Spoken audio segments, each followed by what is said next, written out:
Hi. Well, thanks very much for having us here. This is a completely new experience for myself, actually for our children as well. We're quite used to speaking publicly, but not in a forum like this. So I am the least expertise speaker for this event at the moment. But the reason that we're doing a talk today is based on our experience, I suppose, and we're looking forward to the next half hour or so, just chatting about what we do and why we do it and how we do it. But I just wanted to say a big thank you to the organisers of this event. It's great to have such a fantastic event like this in Stanthorpe, and for the place and Nandapali for hosting, the venue, and I didn't actually get a chance to look, but I think if I look out those windows, I can probably see our farm, which is just across the highway in Glenaplin, and so we're kind of from the area, I suppose, and I've never been here before, so it's a great to come and check it all out. My wife is here today, Michelle. This is my wife, Michelle, for those of you who don't know, and our 4 children. This is Faith, is our oldest child, adult child, 18 now, and yeah, she knows everything now, so she's all sorted. Mika, our second child, he's 16, just got his learners, driving on the road now legally, so that's great. And Jesse, our 5-year-old, just started prep at Glenaplin State School this year, and loving school. And little Zaxon, our 3-year-old little tiger, and he's here today to come and speak to you all about his experience and expertise of egg collecting and cattle feeding and piglet raising and all those sorts of cool things that not every kid gets to enjoy. But in 1989, something historical happened. I was in year 7. I was in year 7 in school. My wife was in year 6. We were in the same class in school, actually, and I was growing up in the suburban neighbourhood of Shayla Park on the south side of Brisbane, and just doing what generally teenagers do in suburbia, and hanging out with my neighbours, and going to the skate park and the shopping little centre that we had there, and we lived on a cul-de-sac in Shayla Park at the end of a street, and at the end of the street was our house, and then next to our house was parklands, like just open reserve, if you like, and so this is where I grew up. In Shayla Park. So as part of that parkland, there was a waterway, a creek, or a drain, really. and I grew up playing in the drain and in this waterway, this ecological water system that was I was observing as a year 7, 13-year-old sustainable, regenerative, practices from the council as they came through, every 2 years with an excavator and completely cleaned it out back to bare earth. And then the next guy came along with a ute, with a guy with a hose spraying some pink substance on the rest of the grass that remained in this drain. But we caught fish there, we caught yabbies there, we caught eels and shrimps, and we would take them home and we'd boil them up and we would eat them, and just enjoying everything that a teenager should be enjoying. We had the annual migration of Christmas beetles back in the day, and cane toads were definitely a highlight of a weekly sport that we used to play. Amongst other things, like I remember ash falling on our place at a certain time every year as I'd burn the cane fields just down the highway, and the whole neighbourhood would be covered in soot, and these sorts of things growing up in suburbia. So life was kicking on, and I was living the teenage dream of basically riding around the neighbourhood on my XR75 motorbike with a .22 rifle slung around my shoulders, and doing all these things in the middle of suburbia, and so what I realised when I look back now is that I actually did have a pretty good childhood as far as getting out and about in the bush and experiencing nature, if you like, and playing in the creek and riding boogie boards down when it flooded, and all those sorts of things that possibly some kids don't get to experience now for whatever reason. I also realized that my mother was always into organic produce, which I didn't know any different because I was just growing up, right? And she had a fantastic awareness of health and sustainability, and she had a holistic approach to life, really. And as I grew up, we had no TV. We had an ever evolving fad of diets, from buckwheat porridge to millet pancakes, cabbage cooked and killed every which way you could imagine. We had to start drinking goat's milk at one stage as a 15-year-old, which I just wasn't into it. She was. And so she basically eternally cured me of these sorts of culinary devastations, which I call them now. But the historical event that occurred in 1989 that I mentioned before was that I learned about something that was bigger than myself and something that I had no control over. And I learned about this thing called the hole in the ozone layer. And you may recall this hole in the ozone layer. And as I looked into the perfect Queensland sky, blue skies, I would often just look for this hole in the ozone layer that I was learning about in school, and I was very concerned about it, because that if there's a big black hole in the atmosphere, what happens, right? You just get sucked up into orbit, and that's it. There's no return. And so as years went by, these thoughts would enter my mind. What if the world ended? And what if we destroyed? What if we were destroying the planet? And as I was watching Frank Warwick's World Around Us at 6:30 on Saturday evenings at my grandparents' place, because we had no TV, I would be amazed at the wonder of creation and all this stuff that was going on, and then of course, as I kind of grew a little bit older into the later teenage years, global warming started to become something that was talked about. And again, I'd be worried about the future of the world as we knew it, and so I travelled through my late teens with limited responsibility for anything other than making sure there was enough fuel in my car to get to the coast to go surfing every day. The old FJ40 Land Cruiser with no roof, generally no battery that was charged, and no alternator, so hill starting. You've all been there probably. Surfing every day. I played sport a lot, went rock climbing, hiking, camping a lot, and that was my life as a teenager. And then every now and again, this thought would come into my mind: what if we're destroying the planet? What if we, in our generation, are destroying the world? And because this is what I was being told. And so at age 23, Michelle and I got married. And Michelle was 21 and I was 23, and so we got married fairly young. A couple of years into being married, we had our first child, Faith, who was born, and everything was like absolutely perfect. It was like a doll, and as you know, your own kids are just beautiful. I'm generally not a baby type of person. I'm still not.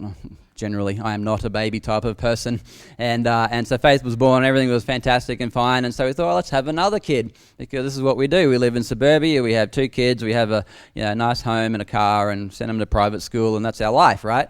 And so our next child was born, Mika. Mika was born. I was 27, just a couple of years after Faith was born, and everything was fantastic and fine, and then we started realizing that Mika had rashes, behind his knees and his elbows, and it was eczema, right? And so do the thing, good parents, we take him to the doctors, and the doctors tell us, do this or do that, or put this cortisone cream on him, and QV wash was a pretty staple wash in our household at the time, because of that, and so this is what we were told, that we were meant to do. But the poor little kid couldn't stop scratching himself to bits. So he'd be bleeding at the knees and bleeding at the elbows and bleeding around the neck, and so Michelle, my wife, also grew up with a mother who was aware of organic products and a healthy lifestyle and a holistic approach to life. And so we were living in Springwood, just up the road from where I grew up, and doing the grind, living life. And this is Michelle's mum now. And yeah, just speaking about you. I'll stop now. She's my mother-in-law, so my mother-in-law is fantastic. My father-in-law he's here as well.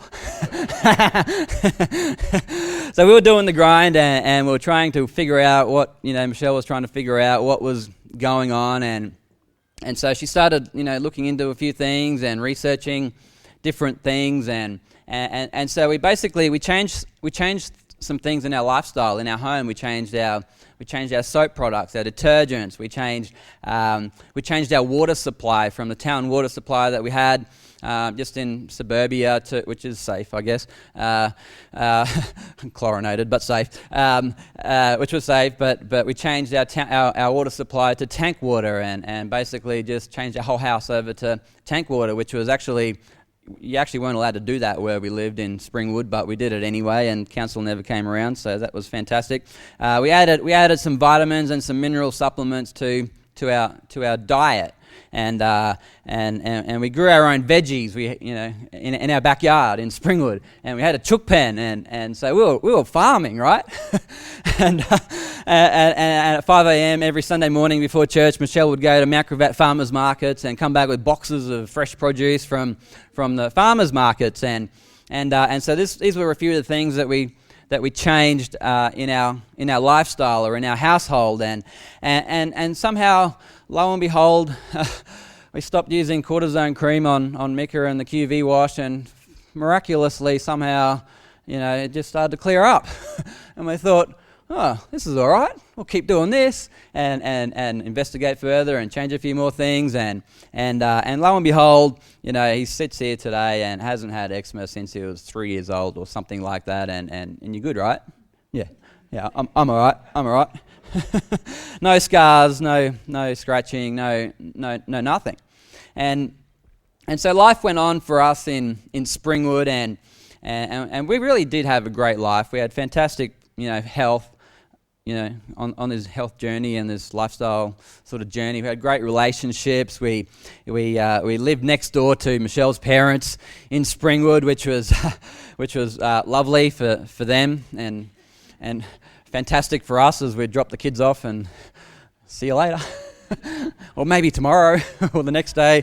And so we were sitting on the back patio one afternoon, as we often did, and having a cup of tea or a coffee or wine or whatever we're doing. We're chatting about things, and we're like, hey, we should think about moving to a farm. And the kids were just in grade 2 and grade 3 at the time, in a private school in Brisbane, and we thought we should move to a farm and have some more room so that we have more room for our veggie garden, and we could have more chickens, and the council won't come around because of the cows and the goats and the pigs we've got in our backyard, and no, we didn't have them, but we often thought about it. But our neighbours, Michelle's parents, might not have enjoyed that.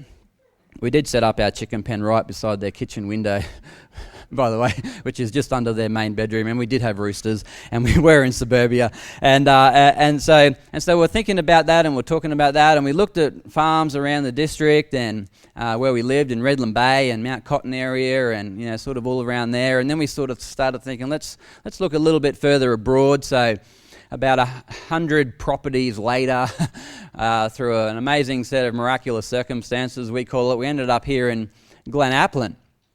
And completely uneducated or experienced in farming at all. I just thought it was great that we could live on 250 acres and I wouldn't have to mow the lawn 3 times a week to just have something to do in the yard, right? And I haven't actually ever got around our whole place once yet, and we've been there for 8 years now. And so the first thing we did when we moved onto the farm, and we thought we were doing the right thing, and no experience, no expertise at all, and just talking to the farmers in our district who do grow tomatoes and grow capsicums and do big scale farming, and just talking to people like this. We're like, what do we do on our place? Because we want to do farming and that as well. We don't really want to do tomatoes and capsicums, but we kind of want to do a bit of everything. And so the advice that we kind of took was, well, you probably need to get yourself a tractor, chisel plow everything up, and then rotary hoe it all in, so you got some dirt to work with. And so we did. We did that. We basically rotary hoed our whole place. So actually I didn't. My father-in-law did for me because I was working, doing building. And so 8 years on with more experience, and 8 years is not a lot of experience in the farming world. I am learning.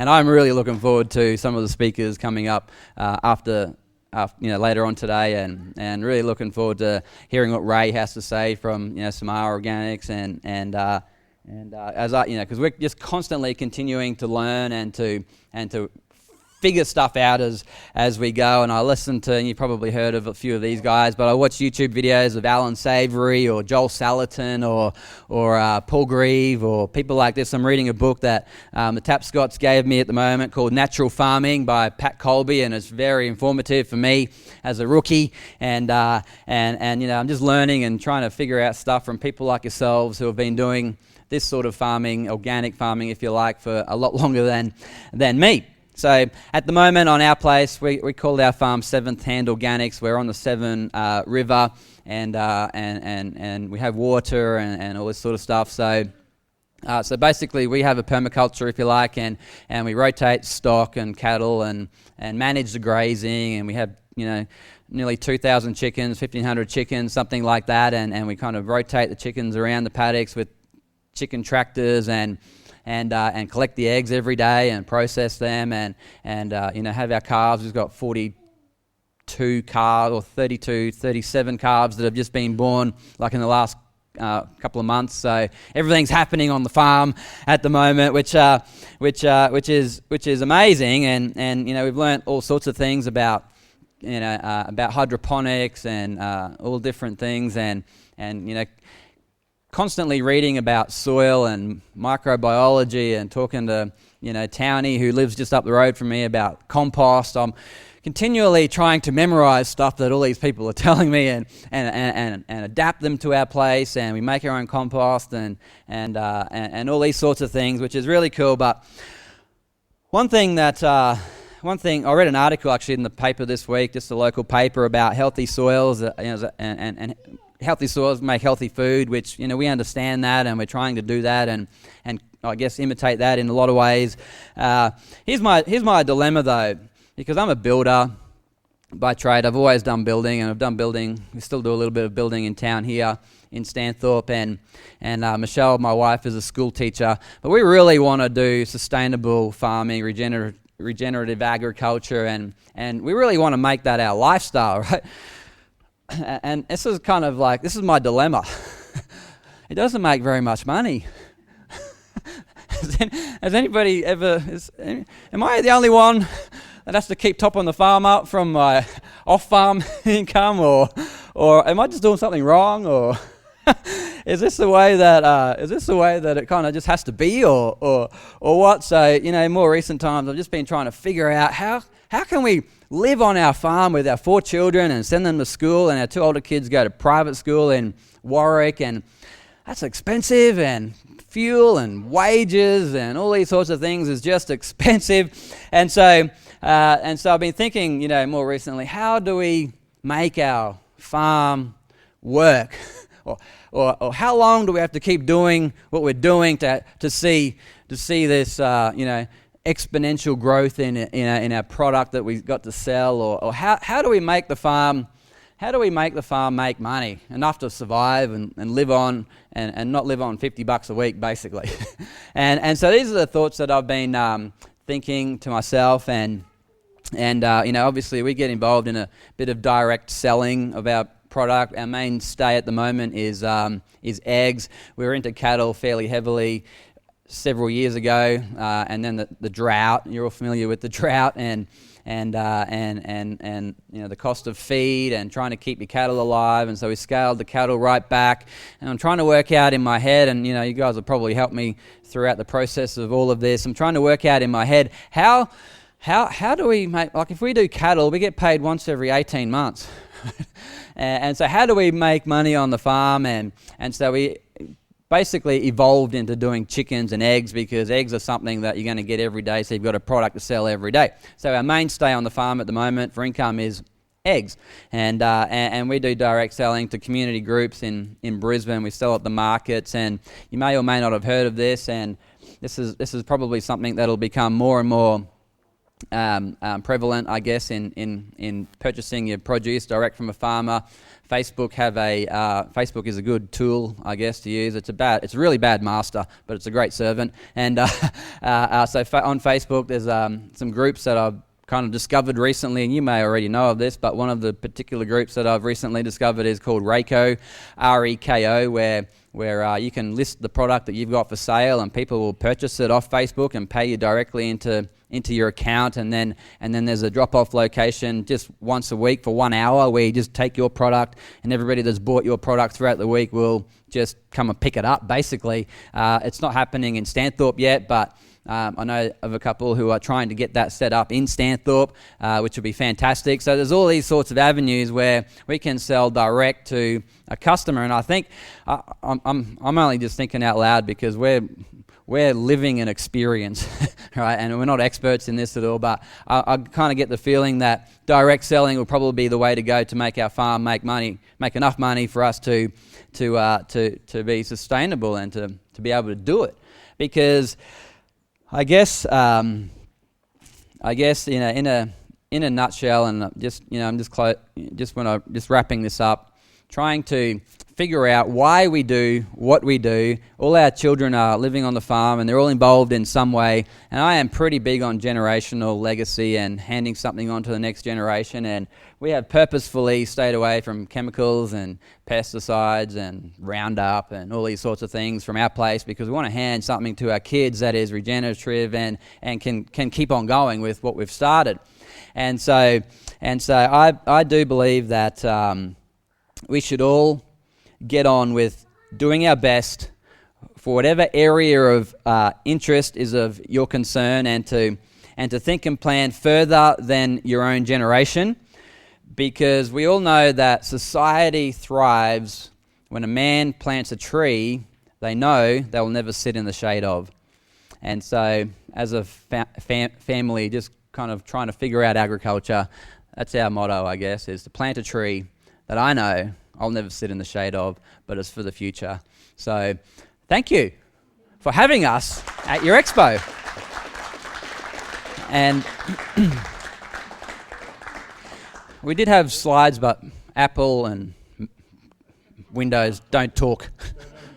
We had a few minutes, so we were. I was just going to say, Markus, that's great. Thanks very much. Yeah. We've got a few minutes, so if you've got a question for Markus, think about it. And you led me to say something that obviously I was prepared to say, and I didn't know when I was going to say it. I sympathise with you so much about wanting to be a full-time climate producer and organically and make a living out of it. Yeah. And that is the huge dilemma, and my only saving grace is I've never been a full-time farmer and never had to do it. Yeah. And I mean, one of the most frequent things I say when I say, I buy things organic and so on, and people always say, yeah, but it costs so much. And my reply is, what you pay for organic produce is the real cost of food. What you pay for everything else in the supermarket is not the real cost of food. It's totally unsustainable. Yeah. And that's a message that's growing. And what I've got here, and thought was appropriate because I read it just a couple of weeks ago, it was in, of all things, the Weekend Australian, conservative Murdoch paper and their magazine, and there's this article here on growing concerns, and it's an article about, as the subtitle says, farm profitability without harming the planet. forward-thinking food producers are showing what's possible, writes this author. And it's an extract from the book, I've got to tell you the title. It's an extract from the book entitled, Why Should We Get F Good? Why Should We Give an F About Farming? And that's basically what it is, and it's giving examples of sustainable farmers who are having trouble, but who are doing exactly what you're talking about. Yeah. And I mean, it's up to us, I think, to keep spreading that word. And as time goes by, we'll have more children. And I'm one of the parents who were in that situation. Yeah. You know, my youngest son was almost on death's door, and my wife was at the supermarket one day, and he was coughing and spluttering, and the girl at the checkout said, "Oh, my son was just like that." And she said, "Was." So does that mean he died? Or he did? And so she said, "Well, what happened?" "Oh, I took him to the naturopath down the road, and the naturopath fixed him up, and here I am." Yeah. So I think part of part of our solution is to support and be good maybe for you and Ray and a few others who are here later on today. Maybe get together with Ray Palmer after his talk and see if you can get some more ideas. Yeah. So Nick's just arrived, so we're just taking a few minutes, Nick, to finish up here. Our children are available for questions if you wanted to ask a teenager. Yeah. It's not Dad telling us to do this. This is their own perspective, and they got their own mind. So, I just thought another answer to the question or the statement that organic food costs so much. A good answer to that one as well is, well, ill health costs a hell of a lot more. Modern diseases cost a huge amount of money. Yeah. When do you want to pay for it? And this is where they come from, is chemically provided foods. Yeah. All right. I'm wondering why, I guess a lot of you guys are into organic produce as well, I'm guessing. But I'm wondering why organic produce has to be prefaced with organic, where, couldn't everybody else be prefaced with chemical? And it's just normal? I think you should have a license to use things like Roundup. Not the other way around. Be licensed to. And it should be, I go in and buy the organic bananas, they have to be labelled. Yeah. The other bananas should be chemical bananas. Yeah. And they're bananas. Yeah, and these are proper bananas. Yeah. Question? I think we should be advertising more, not so much organic, but grown naturally. Yes. Because organic stuff can be nitrogen poison in that higher than chemical fertilizer grown stuff. Yes. So I've got a daughter up north that doesn't use any fertilizer or anything now. She grows a lot of different products. She works under a system called Stanthorpe. Yeah. And all it is mulching. Yes. And growing in this mulch. And she uses for mostly banana stems. Yeah. They don't get frost in the cold we get here. Yes. That's amazing. Yeah. Yeah. And her import costs are very little. Yeah. Yeah, I'm finding out a lot of that information in that book I'm reading called Natural Farming. See, with farming, I farmed for all of my life, and I know what meat you eat, the import costs all the time. Yeah. You've still got to have your shares, you've still got to have your you've still got to all those worldly product things that are ruled by world powers. And that's where your costs come from. Yeah. These giant chainsaws, we were dairying until those buggers got their way. We used to have set milk prices that they had to pay. Yeah. We were the sellers. The sellers had the power. Now The boys, but the big giant stones, all the open their regulations. margin up Yeah. and throw it down. So you would think that direct selling to consumers, customers is to go. Yes. Definitely. Yeah. Yes. Yeah, and that's hard work for a farmer who is trying to do the work and then go to market and sell and deliver and But Yeah. my daughter and others up north have set up a little co-op store for Yes. selling produce. yeah, It's running magic. It's American coming up on Thailand. sure, It's running like magic. yeah. It's really running like magic. Is there another question anyone wants? Does Michelle, do you want to say a few words or? John, Susan, Sorry. sorry. Yeah. I was just wondering about your time frame, because you're talking about, well, actually, your daily time schedule, because obviously if you're working, Michelle's working, you've got little kids, and you've got, like, what, thousands of chooks to collect eggs from. Like, how do you actually fit it all in? Because obviously it'd be easier if you had all your chooks in a shed in the conventional way of farming them and their eggs just roll down a little chute. But if you've actually got them out in the paddock where how it should be, that's a lot more work collecting stuff. And so how do you actually fit it all in? we just created the 8th day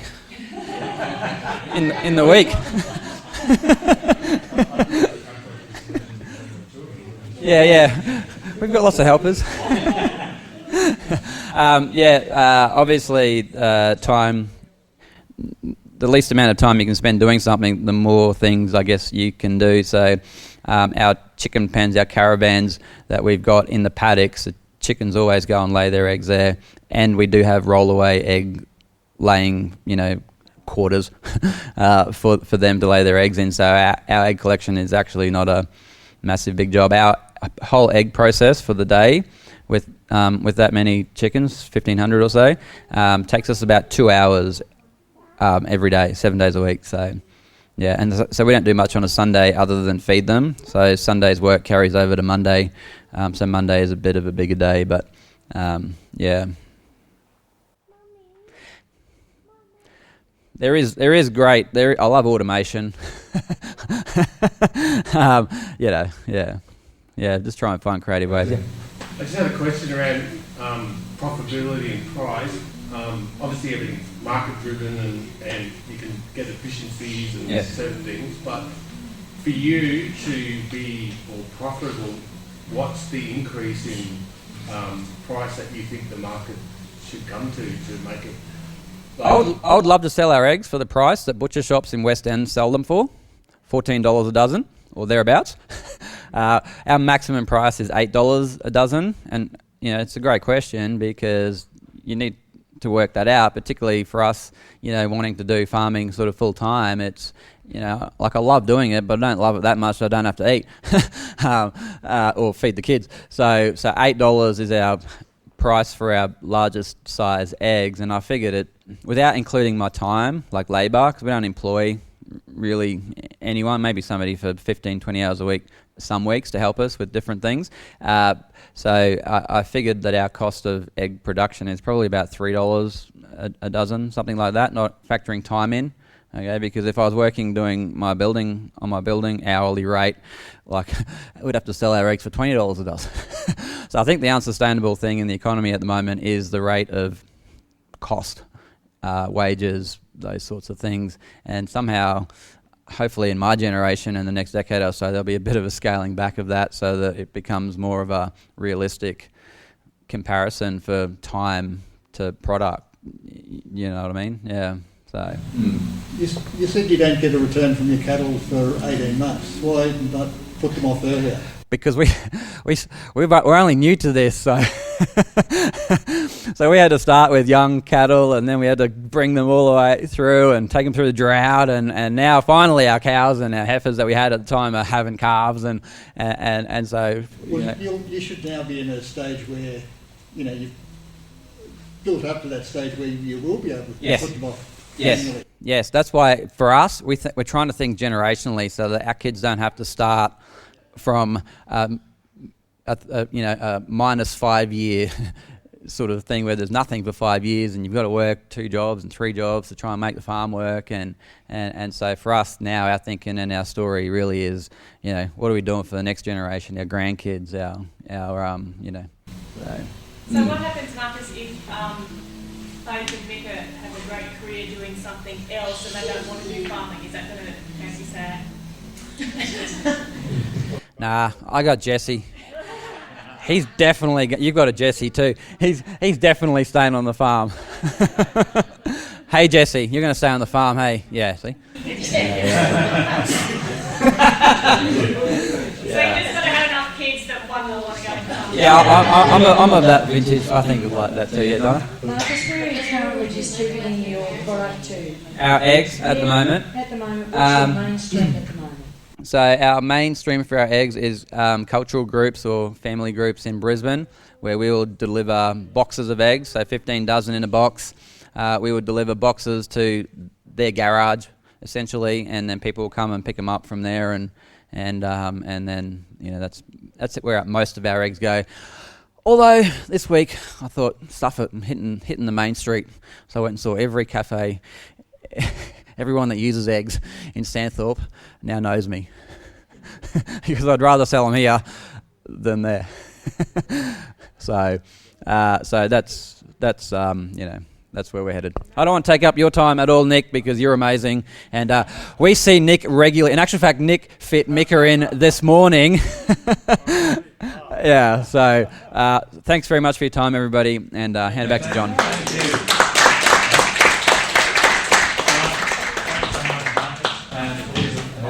It's been fascinating to learn about the family story, and congratulations. Thank you. Thanks very much. Thank you.